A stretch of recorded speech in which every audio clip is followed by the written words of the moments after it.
They're awesome. Make sure the kids don't get close to this wire, all right, guys? I don't think it's on, but I don't think it's on. But we turn it off during the day, but I don't want them. This is a baby condor. That's a baby? He's a couple years old though, yeah, but he still has his juvenile plumage. Wow. One of our it's called an Andean condor. You see him? And they're found down in South America. There's about 1,000 left in existence. And we have 8 of them. And the other ones are all at different zoos around the country right now. Where did you find him? He was hatched by us here. His parents are just moved out. They're at the Cincinnati Zoo for the summer.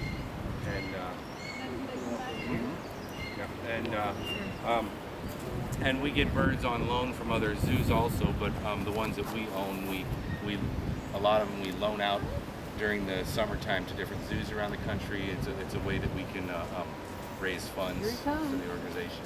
And then they'll come back here and be housed here.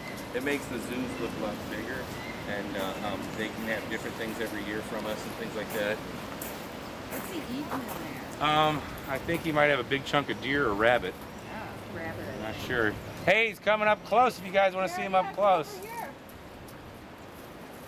And their wingspan can reach the size of a Buick when they totally spread it out, 12, 13 feet. Look at that.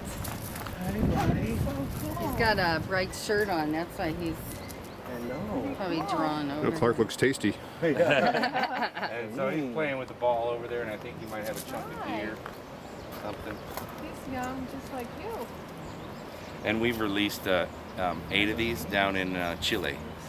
They actually, the San Diego Zoo put a net over a canyon.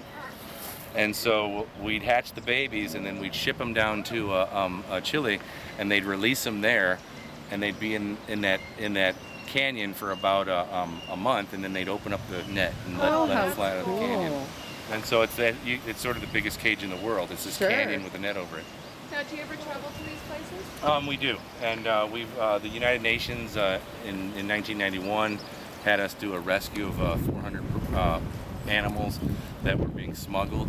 The smuggler had abandoned them in Grenada, and the locals for about a month were feeding them, but they didn't have the money or the resources to take care of all those animals. And we went down, and there were sloths, there were cats in there, and since we have all these contacts with all these different zoos, we were able to find homes for them around the world. And we kept 3 birds out of the whole group, but there was like I said, about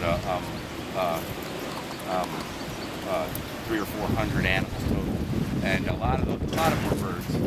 But that's not why we don't do it to increase our stock, because we could have as many as we could possibly ever want. Sure. Hello.